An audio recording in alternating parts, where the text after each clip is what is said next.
Charismatic billionaire Tony Stark comes under fire from unseen assailants that appear to be armed with his own technology. They are quickly overpowered, and despite the bulletproof vest, Tony finds himself gravely wounded. It's a terrorist kidnapping. But first, let's go back a bit. Son of legendary weapons developer Howard Stark, Tony was considered a genius from a very young age, and grew to take over Stark Industries following Howard's death with the support of his father's friend, Obadiah Stane. James Rhodes, his military liaison, is ready to present him with an award, but Obadiah has to fill the gap in Tony's absence. He's too busy living the high life and not really respecting anything, especially hot young reporters that challenge him for being a merchant of death. She is right, but also not immune to his endless charm and state-of-the-art Malibu seafront villa. Well, Pepper Potts, Tony's assistant, takes out the trash whilst he works endlessly on building projects and forgetting her birthday. Heading in late for a military meeting, Rhodey isn't happy to be kept waiting, but that irresponsible high life does come with a certain gusto, and he's flown to Afghanistan to pitch his latest range of Jericho missiles to the US Army, which is where all the trouble started. Undergoing some form of surgery, he awakes in a cave cell hooked up to a battery for an electromagnet that is stopping pieces of deeply embedded shrapnel from reaching his heart. He's been saved from death by a doctor and fellow hostage. A terrorist force called the 10 Rings want him to build a Jericho missile for them, and after some persuading, put him to work with a lot of stolen weapons. He knows that they will kill him regardless, but the doctor encourages him to take action. So Tony requests materials to get working, and the very first thing he builds is a miniaturized arc reactor to replace the temporary fix. But it's also capable of large amounts of energy, for he's not building a missile, but a way to break free. His captors are none the wiser until their educated leader Raza takes a look for himself and ups the deadline. So with the last pieces complete, Tony dons his iron armor. The guards are already alerted, but it's going to take a moment to initialize, so the doctor runs out to buy him more time. Once going, the power armor makes mincemeat out of the terrorists. It's clunky, but terrifying. Raza tries to finish him off, but an improvised missile returns him a rockfall instead. However, the doctor has been gravely wounded and lies dying. His own family is already dead, and after their captive time together, he begs Tony not to waste his life. So he marches out to face the rest of the terrorists, and instead wastes them. He burns the men and their stolen munition supplies, and ends up taking the brunt of heavy weapons fire before activating his rocket escape as the terrorist base blows up in a huge explosion. But that suit was built from repurposed parts, and he crashes in the desert. Luckily though, the ruckus has alerted the attention of the military, who, led by Rhodey, eventually come to his rescue. Returning back to the States, Pepper is glad to see him alive, and Tony immediately calls for a press conference, where Agent Coulson of S.H.I.E.L.D. makes contact with her. Stark is now a changed man from his experiences, and declares an immediate shutdown of the weapons manufacturing arm of his company. It's a major shift that Obadiah tries to manage. He's pissed at Tony for essentially killing the company and focusing on the clean energy of their arc reactor technology. This was formerly nothing but a failed showpiece to keep the hippies quiet, until that is, Tony made a working version and put it in his chest. It's not looking good for the company, but Tony has been busy already updating his mini reactor, and poor Pepper Potts has to help him with it by pulling bits of the old one out from his chest. He will die without it, but they finish playing at operation, and he tells Pepper to toss the old one away. Tony has a new enterprise in mind, the Mark II, which he keeps at home and off for company servers. With the benefits of his state-of-the-art technology and a helpful robot arm, he manages to almost kill himself, while Raza is still alive, collecting the remains of the Mark I. Pepper tells him that Obadiah has come for a visit, whilst he nearly kills himself again, because the board is trying to kick him out of the company for killing their share price. He suggests that Tony share his working arc reactor technology, but for now he's going to keep things close to his chest. I apologize. His flight suit project starts to take form, and despite ruining his stuff, he finds his footing and finishes construction. Taking a leap of faith, he goes for an immediate test flight with an inbuilt AI system called Jarvis, who manages the suit's technology. He gets a sudden dose of the inverse Icarus, however, when he flies too high into the atmosphere and freezes the suit, temporarily causing a shutdown. But despite putting a return entry hole through his own house, he returns home to find a nostalgic gift that Pepper has made for him of that first reactor. As an inventor, he's immediately making refinements for the Mark III, including a gold titanium alloy that won't freeze up. He leaves Jarvis in charge of the automated assembly and heads out for a red carpet fundraiser in his name. Miss you, big guy. Obadiah is surprised to see him, and Coulson tries to book Tony in for a debrief. He takes Pepper for a dance, and there's a moment between them. She doesn't want to be just another floozy, but they almost kiss on the rooftop before he goes to fetch some more drinks. But that reporter returns to confront Tony with evidence of Stark Industries still supplying weapons. Obadiah was the one to lock Tony out of his own company, and he's kept the weapons production going behind his back. The 10 Rings are still killing refugees in Afghanistan, and with a quiet fury, he dons the freshly made Mark III flight suit. Displaced villagers are being murdered by the terrorists, until Tony comes in to settle the score. As well as the jet thrusters, this suit has teeth, and he leaves their scumbag commander in the hands of his own victims, before taking a direct shell hit from a tank. But this suit is also tough. life, and he continues to destroy their forces and weapons placements, much to the dismay of the American Air Force, who were monitoring the area. They've never seen anything like it, and Rhodes calls up Tony to see if a former weapons tech inventor who was kidnapped in the same area knows anything about it. Tony plays the innocent, but then has to avoid a couple of American fighter jets that try to shoot him down as an unknown enemy target. He nearly bites the dust, and after some Millennium Falcon level of hiding, one of the F-22s is damaged in pursuit, with the pilot's eject sequence failing to deploy his chute. Stark dives in and manages to save the pilot, and Rhodes agrees to call the incident a training exercise to keep the attention away from Tony. Pepper is shocked to see him return from live combat. Whilst out in the desert, it turns out that not only was Obadiah directly supplying Raza with the weapons, he was the one that orchestrated the hit on Tony's convoy from the very start. Raza has recovered the Mark I suit for him, though he still lacks a working power source. But Obadiah has no more use for the man, and leaves with the armor whilst his team kill the last of the 10 rings. Locked out of the company, Tony asks Pepper to retrieve the details of Stain's black market dealings in order to destroy the last of the weapons. She doesn't want to help him endanger his own life, but he's driven now by what he truly believes is right. She's all he has, and Pepper feels the same for him. So in his old office, she retrieves the files, but also discovers more, including another suit construction and Obadiah's direct involvement with the hit on Tony. And just then he walks in, and so Pepper does her very best to play it cool in the face of a monster whilst the download completes, and she manages to bluff her way out of the room to take her leave. Suspicious, however, Obadiah realizes what's happened, and Pepper is only able to leave the building thanks to the fortunate presence of S.H.I.E.L.D. agent Coulson, who is visiting yet again to organize that debrief meeting. And so, on the cusp of exposure for his crimes, Obadiah goes all out on his development team to finish building the suit, but his scientists simply don't have the skills to replicate such a small reactor. So instead he pops over and uses his sonic taser on Tony himself, temporarily paralyzing him before pulling the arc reactor directly out of his chest, showing his true colors and leaving him for dead. Pepper, with the support of S.H.I.E.L.D., tells Rhodey what's going down, while Tony tries to drag himself to the original reactor as he goes into cardiac arrest. He almost doesn't make it, but Robot Arm comes to the rescue, saving his life. Obadiah installs the reactor in his Ironmonger suit, and Rhodes gets Tony on his feet, telling him that Pepper is with 5 S.H.I.E.L.D. agents moving in to make the arrest. But Stark knows that won't be enough, and heads on over to help. And he's right. Obadiah makes short work of the agents before almost killing Pepper, before Tony dives in. If Tony's suit is a finely tuned sports car, then Ironmonger is a tank. And as they fight on the streets of LA, Stark is on limited energy with that original cave-made reactor. So he heads into the sky, and Ironmonger very slowly launches into pursuit. The Air Force want to scramble jets, but Rhodey's there to keep things on the down low. Stark keeps climbing, but is eventually caught. However, he's reached his critical altitude, and Obadiah's suit freezes and shuts down. See ya! With only emergency power left, Tony barely lands. But Ironmonger is still going, and tries a death grip that he barely escapes. So he sets Pepper to overload the company's large reactor, whilst he buys time to draw Stain into position. Obadiah is heavily armed, however, and shoots him all but down, and so Tony knows that he has to risk his own life, telling Pepper to blow the reactor. A giant energy wave knocks them both out and incapacitates the suits, and Ironmonger tumbles to his death inside the reactor, whilst Tony's body was thankfully thrown clear.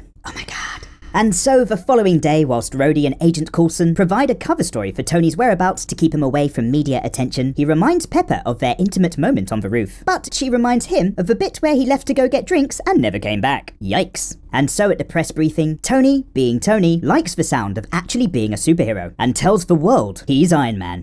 So thanks a lot for watching, guys. With Avengers Endgame on its way, I thought it would be nice to take a look where things all started over 10 years ago. And so I hope you've enjoyed having Iron Man crammed inside of you. If you did, please consider giving that subscribe button a click, and I'll see you next time. Take care.